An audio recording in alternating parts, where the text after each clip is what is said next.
ডানকুনিকে যানজট মুক্ত করতে ভার্চুয়ালি ডানকুনি রেল ব্রিজের উদ্বোধন করেছিলেন মমতা বন্দ্যোপাধ্যায়। এখন দেখা যাচ্ছে সেই রেল ব্রিজের একেবারে বেহাল দশা, বিভিন্ন জায়গাতে ছোট বড় গর্ত, এবং সবচেয়ে যেটা একটা দুর্ঘটনার আশঙ্কা করা যাচ্ছে, এই যে জয়েন্ট দেখতে পাচ্ছি আমরা লোহার দুটি পাত, তার মাঝখানে একেবারে ভেঙে গিয়েছে এবং কার্যত রেল ব্রিজের যে কঙ্কালসার চেহারা, সেই কঙ্কালসার চেহারা কিন্তু বেরিয়ে এসেছে। বিভিন্ন বাইক থেকে শুরু করে বড় যানবাহন যেগুলো যাচ্ছে সেখানে কিন্তু তাদের টায়ারে ঘষা লাগছে দেখতে পাচ্ছেন, এবং শব্দ হচ্ছে তীব্র। অর্থাৎ যে কোনো মুহূর্তে বড়সড় দুর্ঘটনা ঘটতে পারে, সেটা বলা যেতে পারে। এবং এই রেল ব্রিজের ওপর এভাবেই গাড়ি যাতায়াত করছে এবং প্রচণ্ড চাপ। আপনারা জানেন ডানকুনি এই যে টিএন মুখার্জি রোড এবং তার এই সংযোগকারী যে রেল ব্রিজ, সেখানেই কিন্তু দেখা যাচ্ছে গতিতে আস্তে করতে হচ্ছে অনেক গাড়িকে, অনেক গাড়ি দ্রুত চলে যাচ্ছে, এবং যার ফলে আরও দেখা যাচ্ছে যে ভাঙা যে অংশ সেটা কিন্তু আরও আস্তে আস্তে বাড়ছে। রাস্তাঘাটগুলো ঠিকঠাক করছে না, গ্রাম অঞ্চলে বলো, মেন রোডে বলো। ব্রিজে তো অনেক দিন থেকেই আছে ঘটনা স্যার। কঙ্কাল পুরো বেরিয়ে গেছে। হ্যাঁ, একদম পুরো কঙ্কাল বেরিয়ে গেছে, ওই দিকেও কঙ্কাল বেরিয়ে গেছে। উত্তরপাড়া রোডে দেখলেন আপনি, উত্তরপাড়া, হ্যাঁ পুরো গর্ত, মানে আমরা ভ্যান চালিয়ে যাই, দিন রাত খেটে খাই আমরা। হ্যাঁ, দিন আনি দিন খাই। রাস্তাগুলো রিপেয়ার করো, আমার অন্য কোনো দরকার নেই। আপনি জিনিসের দাম কমান, হ্যাঁ ওষুধের দাম কমান, দ্রব্যমূল্যের জিনিসের দাম কমাও, সেগুলো করুন। আমার অন্য মূল্য দরকার নেই, আপনি এইগুলো কাজ করুন। আমার সামনে ব্রিজ হয়েছে, আমার সামনে কত ভাঙছে কত হচ্ছে, ব্রিজটা ভাঙছে কেন? বড় বড় লরি যাচ্ছে বলে? হ্যাঁ লরি যাচ্ছে, লোড হয়ে গেছে, সেইভাবে তো বানায়নি। এই জয়েন্টগুলো আরো পাতি মোটা দিয়ে করা দরকার ছিল, জয়েন্টগুলো সেইভাবে সেটিং হয়, জয়েন্টগুলো সেইভাবে সেট করেন। হ্যাঁ, ওই তো পাত্রিটা পাতলা একটা টিনের পাত্রি দিয়ে রেখে দিয়েছে, পাত্রিটা কি একটা লোড সামলায়? ও পাথরটাকে ফাটিয়ে ফাটিয়ে তুলে দিচ্ছে না। ওটা যদি মোটা একটা বিম দিয়ে করতো তাহলে ওটাকে সহ্য করে নিতে পারতো, ধরে রাখতে পারতো। দেখছে না কোন অন্য জায়গায় ব্রিজ হচ্ছে, ভেঙে পড়ে যাচ্ছে, হতে হতেই ভেঙে পড়ে যাচ্ছে। সেই মশলা দিয়েই তো করা। মানে এখনকার দিনে ইঞ্জিনিয়ার বা এরা সেইভাবে কাজ করছে না। ব্রিজের মাথায় বসে আছি, কখন ভেঙে পড়ে যাবে তাও কোনো ঠিক নেই, এও রিস্ক। হ্যাঁ হ্যাঁ, কখন যে ভেঙে পড়ে যাবে তার কোনো ঠিক নেই, এর কোনো ভরসা নেই। মানে মৃত্যুর কোনো ভরসা নেই, যে কোনো মুহূর্তে মরে যেতে পারে। ওর নামটা বলো। মাজেদ মোল্লা। কোথায় বাড়ি আপনার? আমার বাড়ি শেখলা। ব্রিজটাই হয়েছে ভাই, অপরিকল্পিত। মানে ইঞ্জিনিয়ারের মানে বুদ্ধি। ইঞ্জিনিয়ার কি হবে? ইঞ্জিনিয়ার কি করবে? সরকার আগে হচ্ছে বামফ্রন্ট সরকার, তারপর তৃণমূল সরকার। এখন বিজেপি যা রেল করে দিয়েছে, মানুষকে পুরো একদম হয়রানি। মানে সরকার আসছে যাচ্ছে কিন্তু মানুষের সমস্যা না না, আরো খারাপ, আরো। মানে কিছুদিন আগেই তো এখানে অ্যাক্সিডেন্ট হয়েছিল, তো খুব বিপদপূর্ণ ঝুঁকি তো আছে। এবং দেখো পুরো কঙ্কাল বেরিয়ে গেছে, মানে সব বেরিয়ে গেছে, লোহার পাত বেরিয়ে গেছে। হ্যাঁ, বিপদ যে কোনো টাইমেই হতে পারে, কিন্তু কি করবো, বাড়িতে তো বসে থাকা যাবে না, তাই বেরোতে হচ্ছে। তোমার কি চাইছো এলাকার মানুষ? এলাকার মানুষ হিসেবে অবশ্যই এগুলো ঠিক হোক এটাই চাইবো, এগুলো উন্নতি হোক এগুলোই চাইবো, এলাকার মানুষ হিসেবে সেটাই চাইবো। ওর নামটা বলো। প্রিয়াঙ্কা মুখার্জি। এবং শুধু এই সমস্যা নয়, ডানকুনি রেল ব্রিজের দেখা যাচ্ছে যে এই যেখানে মূলত সাধারণ যাত্রীরা পারাপার করেন, সেখানেও কিন্তু যথেষ্ট সমস্যা। এই যে জায়গাটা আমি রয়েছি মূলত দেখতে পাচ্ছেন, এদিকে দেখাতে বলবো ক্যামেরাম্যানকে, যে ইতিমধ্যেই ডানকুনি ব্রিজের নিচে দিয়ে যে ঝুঁকির পারাপার হতো, সেই ঝুঁকির পারাপার বন্ধ করে দেওয়া হয়েছে।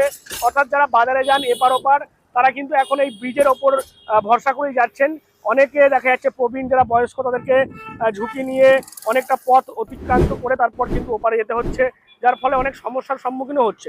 সবচেয়ে বড় সমস্যা হচ্ছে এই যে দেখতে পাচ্ছেন রেলিং, কার্যত কংক্রিটের এই রেলিংগুলো কিন্তু সাধারণভাবে আমরা যদি দেখি ওপারের যেখানে মূলত বাস বা বিভিন্ন গাড়ি দাঁড়ায়, সেখানে দেখতে পাচ্ছেন দুদিকে দুটো কাট আউট রয়েছে। অর্থাৎ যারা বাস ধরবেন বা গাড়ি ধরবেন তাদের জন্য ওখানে একটা কাট আউট মতো করা রয়েছে, অনেকে প্রবেশ করছেন, দাঁড়িয়ে থাকছেন, তারপর গাড়ি আসলে গাড়ি চড়ে তারপর চলে যাচ্ছেন বিভিন্ন জায়গায়। কিন্তু এপারে দেখা যাচ্ছে তার ঠিক বিপরীতে অন্য ছবি, সেখানে রেলিং কার্যত কোথাও কোনো কাট আউট নেই, এবং যার ফলে কার্যত কিন্তু এপার ওপার করতে হচ্ছে মানুষকে, পার করতে গিয়ে কিন্তু অনেকটা ঝুঁকির সম্মুখীন হতে হচ্ছে।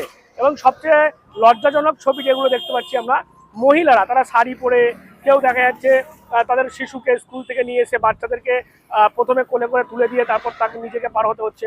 অর্থাৎ কোনো যে একটা ওয়ে আউট থাকবে, সাধারণ মানুষ যে পারাপার করবে, বা যদি কোনো জায়গা থেকে তারা আসেন এবং এখানে ব্রিজে দাঁড়ান এবং তারপর যদি তারা এই যে ব্রিজ মূলত সেখানে বাসে থেকে নামার পর যদি তারা নিচে যাওয়ার চেষ্টা করে, দাঁড়িয়ে রয়েছেন, এটা কি বাস স্ট্যান্ড? না না, এটা বাস স্ট্যান্ড না, আচ্ছা অ্যাকচুয়ালি মানে ব্রিজের ওপারে বাস দাঁড়াবে আর ওদিকে ডান দিকে বাস দাঁড়াবে। রেলের সুবিধার্থে মানে যখন মালগাড়ি বা কোনো গাড়ি হয় তার সুবিধাতে এটা মানে ওভারব্রিজটা করে ওপার থেকে ওদিকে যাবে, ঠিক আছে। তার জন্য আর বাই চান্স কোনো মানে লোক যদি এসে যায় তখন তার জন্য এটা কাট আউট করা আছে, এখানে লোক ঢুকে দাঁড়াবার জন্য। না ওদিকে কাট আউট করে এই কারণেই যে কাট আউট করলে লোক তো রানিংয়ে ছুটে চলে আসবে, অ্যাক্সিডেন্ট হওয়ার ভয় আছে, সেই জন্য ওই দিকটা কাট আউট করা যায়। তাহলে ওদিকে ব্রিজ ওঠা নামার করার কি দরকার ছিল? ওটা ধরুন মালগাড়ি লাইন দিয়ে মালগাড়ি আসছে বা কোনো লোকাল গাড়ি বা মেল আসছে তার জন্য লোক দাঁড়িয়ে থাকে, সেই জন্য ওটা ওইভাবে করেছে। প্রথম দিন যখন এটা উদ্বোধন হয় আমরা গাড়িকে হাত দেখাচ্ছিলাম, এই দাদাও ছিল, আচ্ছা হাত দেখাচ্ছিলাম তো গাড়ি দাঁড়াতে যায়নি, বলে না আমাদের এখানে দাঁড়ানোর মানে নিষেধ আছে, আচ্ছা মানে ওই ওপারেতে আর এপারেতে দুদিকে গাড়ি দাঁড়াবে। তা আমরা সাধারণ পাবলিক আমাদের সুবিধার্থে আমরা এখানে এসে দাঁড়াই বলে গাড়ি দাঁড়ায় সেই হিসেবে আমরা উঠি, কিন্তু অ্যাকচুয়ালি নিয়ম না দাঁড়াবে এখানে, ঠিক আছে। এখানে কোনো ছাউনিও নেই, বৃষ্টি না, আসলে না, না, বর্ষাতে বৃষ্টি হবে। হ্যাঁ ভিজতে হবে, বৃষ্টি হলে আমাদের ওই নিচে চলে যায়। অনেকে টপকে টপকে পার হচ্ছে, অনেক মহিলারা মানে হ্যাঁ হ্যাঁ ওখানে এস্টাবলিশ করলে ওখানে কোনো সেট করে দিয়েছে যে প্যাসেঞ্জার গিয়ে দাঁড়াবে, এমনি তো রাস্তার হাল খুবই খারাপ, দেখছেন না সব মানে রড ফড বেরিয়ে গেছে, ঢালাই বেরিয়ে গেছে। কদিন আগে তো একটা বাইক গুলা উল্টে পড়ে গেল এখানে, হ্যাঁ ছিটকে পড়ে গেল, মাঝে মাঝে বাস স্ট্যান্ড হয়নি, মাঝে মাঝে অ্যাক্সিডেন্ট হয়। প্যাসেঞ্জার দাঁড়াচ্ছে, বাস দাঁড়ায়। অ্যাকচুয়ালি এটা বাস স্ট্যান্ড নয়, এটা রেল পারাপারের জন্য, রেল যাতে লাইন না পারাপার হয় রেল ব্রিজ করে দিয়েছে, রেলের রাস্তা ওভার ব্রিজ দিয়ে তুমি পারাও। তা প্যাসেঞ্জার আমরা দাঁড়িয়ে যাচ্ছি, বাস দাঁড়াচ্ছে, আমরা টপকে চলে আসছি দাঁড়াচ্ছি, গাড়ি দাঁড়ায় কেন সুবিধার্থে, কেন অনেকটা লঙে ওদিকে হাঁটতে হয়, বাস ধরতে গেলে ওদিকে ব্রিজের ও মাথায় হাঁটতে হয়, এই জন্যই প্যাসেঞ্জার দাঁড়ায়, বাসও দাঁড়ায়। অ্যাকচুয়ালি এটা বাস স্ট্যান্ড নয়, এটা শুধু রেলের সুবিধার জন্য রেল করে দিয়েছে, রেলের করে দেয়নি যে এইখানটার নির্দিষ্ট বাস স্ট্যান্ড বলে কোনো চেক করে দেয়নি, এ মাথাও দেয়নি ও মাথাও দেয়নি, কোথাও নেই। ওই যেখানে সেখানে বাস দাঁড়ায়, যেখানে সেখানে প্যাসেঞ্জার ওঠে, বৃষ্টি এলে যেখানে সেখানে ঢুকে দাঁড়াতে হয়, কোনো নিয়ম শৃঙ্খলা নেই। ডানকুনি কোথাও বাস স্ট্যান্ড করে দেয়নি আজও পর্যন্ত। মানে এটা আর স্থায়ী বাস স্ট্যান্ড দরকার। আর সঠিক রাস্তাও করে দেয়নি যে এই রাস্তা দিয়ে প্যাসেঞ্জার রেল স্টেশন যাবে আসবে, কোনো রাস্তা নেই সঠিক। ওরা যেখান থেকে সেখান থেকে যায়, রেল লাইন ডিঙেও যায়, কোন সময় এখান থেকে নেমে যায়, কোন সময় সে তোমার লাল বাবা রুটে নেবে, ওই ওটা দিয়ে ঘুরে ঘুরে আসতে হয়, ওর কোনো রেল লাইন তো আর ডিঙানো যাবে না, একটু হ্যাঁ। বন্ধ করে দিয়েছে নিচে, হ্যাঁ নিচে তো বন্ধ করে দিয়েছে পারাপার। হ্যাঁ বন্ধ করে দিয়েছে, এই তো গত সপ্তাহে করেছে, এটা এতদিন ছিল না। এখন মানে তো একটা সব প্যাসেঞ্জার যে হয়তো বাস 10 মিনিট লেটে ঢুকেছে, ট্রেনটা আর পাবে না। এইখান থেকে যদি কোনো নির্দিষ্ট টাইম থাকে ছুটে গিয়ে ধরা যায়, আর যদি সেই বল খেলার মাঠে নামিয়ে দেয় ওখান থেকে ছুটে এসে কতটা রাস্তা, 1 কিলোমিটার বেশি রাস্তা হয়ে যাচ্ছে, ট্রেন ধরা যায়? কিংবা একটা কোনো বয়স্ক লোক সে অতটা হেঁটে যেতে পারে? এই যে ব্রিজগুলো করে দিয়েছে, কত উঁচু ব্রিজ করেছে, যার পায়ের ব্যথা আছে সে কিভাবে উঠবে ব্রিজে, তার নিচে দিয়ে কোনো ব্যবস্থা করা নেই। হ্যাঁ অনেক সমস্যা আছে, ডানকুনি রেল স্টেশন অনেক সমস্যা আছে, আমাদের যেতে হয় বাধ্য হয়ে, কি করবো। অর্থাৎ যে যুক্তি দিয়ে রেল ব্রিজ কার্যত দেখা যাচ্ছে নিচে দিয়ে ঝুঁকির পারাপার বন্ধ করেছে রেল, সেখানে সেই যুক্তি কিন্তু দেখা যাচ্ছে নেই। আর এভাবেই কিন্তু মানুষকে দেখতে পাচ্ছেন এরকম ঝুঁকি নিয়ে পার হতে হচ্ছে, অর্থাৎ কোনো ওয়ে আউট কাটা এখানে নেই, যার ফলে যারা গাড়ি করে আসছেন, বাসে করে আসছেন, দেখাতে বলবো এরকম ভাবে কিন্তু পারাপার করতে হচ্ছে, এবং তার ফলে সমস্যার সম্মুখীন তো হতে হচ্ছে মহিলাদের, বিশেষ করে সমস্যা পারাপার করতে। সেই সমস্যার মধ্যেই কিন্তু দেখা যাচ্ছে এই যে মানুষের যে দেখা যাচ্ছে যাতায়াত সেটা হচ্ছে, এবং যেটা দেখাচ্ছিলাম আপনাদেরকে যে ব্রিজের যে অবস্থা সেটাও কিন্তু সংকটজনক। দেখা যাচ্ছে এখানে যে সংযোগকারী যে পাত, সেই পাত ভেঙে গিয়েছে, ভেঙে যাওয়ার পরে কিন্তু যে কোনো মুহূর্তে বড়সড় দুর্ঘটনা ঘটার একটা আশঙ্কা রয়েছে। রেল ব্রিজ যানজট নিয়ন্ত্রণ করার জন্য করা হয়েছিল, মুখ্যমন্ত্রী ভার্চুয়ালি উদ্বোধন করেছেন। দেখা যাচ্ছে বর্তমানে সেই ব্রিজের কঙ্কালসার চেহারা, নিচে ঝুঁকির পারাপার বন্ধ হয়েছে, কিন্তু উপরে লজ্জার পারাপার, মানে যে কংক্রিটের যে দেওয়াল সেটাকে টপকে মহিলাদেরকে যেতে হচ্ছে। কিভাবে দেখছেন মানে বিষয়টাকে? দেখুন, আমি একটা কথাই বলতে চাই এই ব্যাপারে। আমরা 15 বছর ক্ষমতায় ছিলাম। 2013 সালের 21শে ফেব্রুয়ারি মিলন সংঘের মাঠে আমাদের ডানকুনি রেলওয়ে ওভারব্রিজের উদ্বোধন ভার্চুয়ালি মমতা বন্দ্যোপাধ্যায় করেন। তারপর থেকে আমরা বিভিন্ন সময় রেলওয়ে দপ্তরে জানিয়েছি, কিন্তু দুর্ভাগ্যবশত রেল এ ব্যাপারে কোনোদিনই পদক্ষেপ গ্রহণ করেনি। যে যেখানটা বাসগুলো দাঁড়ায় সেখানটা মানে নামার জায়গা আছে, কিন্তু ব্রিজে নেমে যে সিঁড়িতে যাবে সেই জায়গাটা ঘেরা আছে। আমরা বিভিন্ন মানে পথ অবরোধ করেছিলাম, রেলও ওভারব্রিজে অবরোধ করেছিলাম, কিন্তু কোনোদিনই রেল এ ব্যাপারে কর্ণপাত করেনি, কারণ ওটা রেলের জায়গা। বিজেপির লোকেরা বলে যে ডবল ইঞ্জিন সরকার এলে নাকি সব কিছু হয়ে যায়। এখন তো ডবল ইঞ্জিন সরকার, রাজ্যে বিজেপি, কেন্দ্রে বিজেপি। আমি করজোড়ে নিবেদন করবো একজন ডানকুনিবাসী হিসেবে, আমার খারাপ লাগে যে ওই জায়গাটাকে কেটে দেওয়া হোক, যাতে করে অন্তত বয়স্ক পুরুষ মহিলারা এবং আমার মা বোনেরা যাতে অন্তত ওইভাবে যাতে খুবই বাজে লাগে দেখতে। সব মানুষের নজর তো সমান নয়, দেখতে খুব বাজে লাগে। এই জায়গা থেকে বলবো, এ ব্যাপারে ডবল ইঞ্জিন সরকারকে বলবো আপনারা দেখুন, তাহলে ভালো হয় মানুষের জন্য।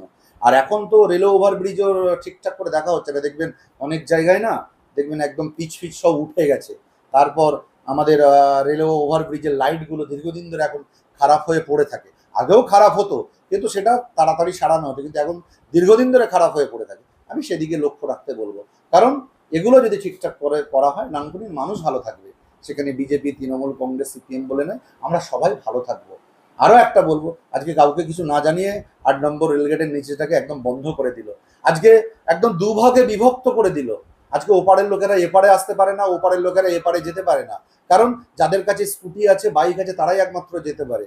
একটা 40 বছরের লোকও না, তার যদি শারীরিক অসুস্থতা থাকে, সে সাইকেলে চেপে না ওপরে উঠতে পারে না। এই জন্য আমি ডবল ইঞ্জিন সরকারকে বলবো যে দেখুন, যেভাবে হোক আমাদের দুপারের মানুষকে একসঙ্গে থাকতে দিন। এপারের লোক ওপারে যাক, ওপারের লোক এপারে আসুক, তাহলে অন্তত একটা ভালো জায়গা থাকবে। দেখুন এটাকে কিভাবে করা যায়। অর্থাৎ রেল ব্রিজের এই যে দেখা যাচ্ছে যে তৈরি হয়েছিল, সেখান থেকেই কিন্তু ইঞ্জিনিয়ারের ভূমিকা নিয়ে কিন্তু প্রশ্ন উঠছে। ইঞ্জিনিয়ার কিভাবে এই যে কংক্রিটের রেলিং করলো, যদি এদিকে কাট আউটই না থাকে, তাহলে অন্তত প্রশাসনকে উদ্যোগ নিয়ে এই যে জায়গা যেখানে মূলত বাস যাত্রী বা বিভিন্ন জায়গা থেকে মানুষজন আসছেন, তাদের জন্য হয় এখানে কাট আউট করা হোক। ইঞ্জিনিয়াররা সেই কথা কেন মাথায় রেখে এরকমভাবে করেননি। পাশাপাশি দেখা যাচ্ছে বাস ধরার জন্য অনেকে রয়েছেন, সেখানে কোনো রকম কোনো ছাউনি, বাস স্ট্যান্ড যেমন হয় স্বাভাবিকভাবে, সেরকম কোনো বিষয় নেই। ঝড় বৃষ্টি হচ্ছে, তার মধ্যেও সাধারণ মানুষকে কিন্তু এইভাবেই ব্রিজের ওপর দাঁড়িয়ে থাকতে হচ্ছে, বৃষ্টির মধ্যে, বৃষ্টি মাথায় নিয়েই। স্বাভাবিকভাবেই রেল ব্রিজের একদিকে যেমন বেহাল দশা, অন্যদিকে যে সিস্টেম বা যে অবস্থা, পারাপারের অবস্থা থেকে শুরু করে বিভিন্ন ক্ষেত্রেই দেখা যাচ্ছে এভাবেই কিন্তু মানুষকে ঝুঁকি নিয়ে, বিপদকে মাথায় রেখেই কার্যত পারাপার করতে হচ্ছে রেল ব্রিজ এই পার থেকে ওপার। এবং তার পাশাপাশি রেল ব্রিজের যে অবস্থা, যে কোনো মুহূর্তে ভেঙেও যেতে পারে, যে কোনো মুহূর্তে বড়সড় দুর্ঘটনা ঘটতে পারে। আপনারা কি বলবেন এই বিষয় নিয়ে? অবশ্যই কমেন্ট করুন কমেন্ট বক্সে। এরকম আরো ভিডিও দেখতে নজর রাখুন ডিএনএন বাংলা। ডিএনএন বাংলা সবার পরে